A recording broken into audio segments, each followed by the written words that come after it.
everybody, welcome to day 4 of my quarantine blog in Hong Kong. In the beginning, there was Thor.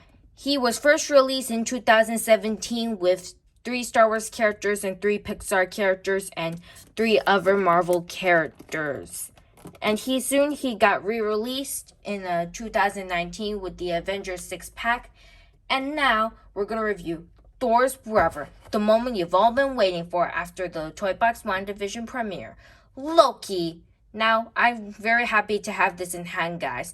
Now, Loki was one of the meanest brother in the Avenger history, but now he turned to a good guy, and now he has his own TV series with some other characters, and I hope season 2 will be on the way real soon. Now, Loki, I'm so happy that they've released him because I think some people might have been waiting for this for a long time. And I'm going to show you the box right now. On the front of the box, you get a nice view of Loki with his scepter. We have the Marvel Toybox logo and the Disney Store logo, and this is for ages 3 and up. We have the warning for the young kids. We have his name on the side. You have the include scepter in 3 different languages, 1 in English and 2 in French or Spanish, I think. Number 30 in the series. Here's one side, the top, the other side with that cool Loki pic. And here's the bottom, but no more inserts. On the back of the box, it says collect them all. You have Loki. You have the WandaVision set. We do have that. Number 30, which I mentioned before. Marvel series.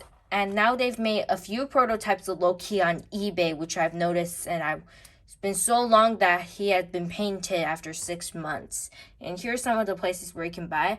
Costs $12.99 here in the USA, $17.99 Canada, which I removed because I don't live in Canada or go to Canada. So let's get it open. Okay, so we're going to open this guy up by flipping this tab.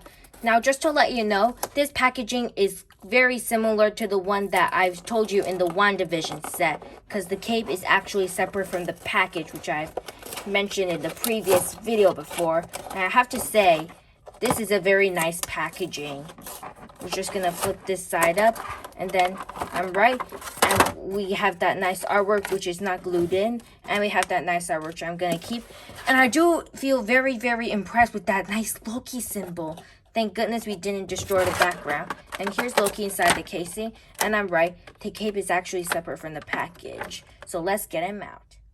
Time to get him out. First, you have to remove his cape from the back, in which Shop Disney didn't tell it was removable. But I'm so happy it is. We just got that out. We're going to get his scepter out by just removing it.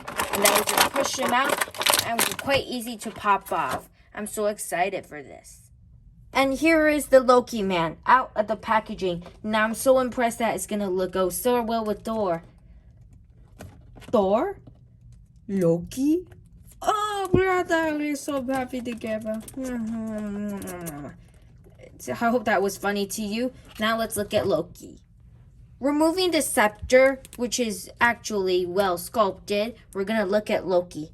Looking at Loki, we have a nice, beautiful smile that is actually a line. And we have nice blue eyes and black hair around.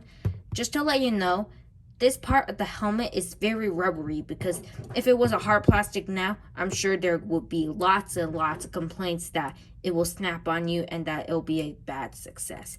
But due to that, I am so happy with this. Well, unfortunately, the helmet does not come off because if I remove it, it would be bald. And looking at the front of the body, you have a lot of nice gold and black armor and a little bit of green on this side of the neck. And as we look at the cape, we're just going to remove it now. It's very rubbery, just like Wanda's. And it's almost the same as Vision's at the sculpt of 3 pegs, which are 2 in the front and 1 in the back. I do not like the fact that they included holes in this because it might look a bit off. But the good thing is that they use this is to make the cape more stable. But if they don't include that, then it would be very easy to fall off. So that's a nice choice for that. But the bad is that I do wish they could have extra pegs so that you could fill up these holes. And that's a bit unfortunate. And as we look at it, it has a lot of gold and green to it. And moving on to the arm, we have a lot of black parts and a bit of a gold forearm and a holding hands for the scepter. And moving on to the torsos, we have something that's rubbery so you could lift it out easily. On the back we have a peg hole, and here's the hair, which is black and a hinge. And moving on to the legs, they're all the same and it's all black.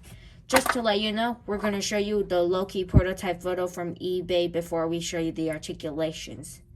So what you see after you see the prototype picture is that the fact that the hair and the helmet are actually painted green, like really sculpted green.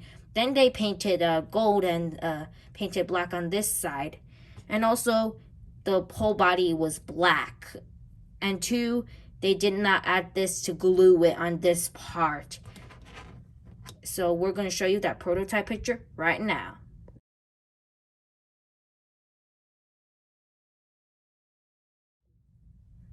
So the Loki prototype picture you saw just now, I was actually very correct. They just did not paint the eyes or the eyebrows, and the cape was actually the same as what we saw the real now. And now for his articulation, the head is on a ball hinge joint unlike the Toybox Thor. We do not get any head pivot, but we do get a little bit very far up and very far down, like a tiny bit down. But if you add the cape to it, I'm just gonna show you right now. He can look a tiny bit up, but if you remove, because the hair gets in the way of the cape. And if you remove it, let's just remove that now, it makes it farther. So that's a cool feature. Arms do rotate with that standard ball hinge joint that can lift up about this far, allowing him to do the typical T-pose. He does not have any bicep swivels, but he does have a single joint to elbow that also has a swivel at the elbow. No forearm swivels at this part, but we do have full rotation at the wrist as well as a big hinge at the wrist. But unfortunately, the fingers don't move. We don't get an ab joint, but we do get a full waist swivel. The legs, they do go forward about this far and a little bit back. Not too much back because of that. Of course, he can do the splits, and this part's rubbery, so it does get out of the way. If it was a hard plastic, it'd be very hard and it'll break off you. We do have the single jointed knees that also have a swivel at the knee. There's no thigh swivel, there's no boot swivel, but we do get a joint in the foot that hinges up and down, and we do get a nice ankle pivot. Now for the accessory. And for the accessories, you get Loki's beautiful scepter. Looking at the scepter, we have a nice gold handle and nice silver, and we have a nice gemstone, which is blue. Just put it around either hand, and then here you go. So he's about like the king of Asgard. Now, I just hope they make new Loki Toybox figures based on the new Disney Plus series, such as other characters that you saw in the Loki series. And who do you hope other than this guy? I just hope they'll happen. I also hope that they'll make more WandaVision characters like villains and the other characters in the series. And I sure hope that could happen. Here is a shot of all the Marvel Disney Plus figures that I have right now. Also, I've got a Winter Soldier, but I left him in the USA so that I could review him with the Captain America Sam Wilson, which unfortunately is sold out. And I've got almost every single Disney Plus figure, even the Mandalorian and the Child, which are not part of the Marvel line. And these four are very nice together. And so what do you think about these guys? Planning on picking that Loki up? Let me know in the comments down below. Also, I have a new Star Wars Toybox figure, one from Disney Plus based on the Bad Batch, and it's the Ahsoka Tano and the Captain Rex. So stay tuned for that in Quarantine Log Day 5. Peace.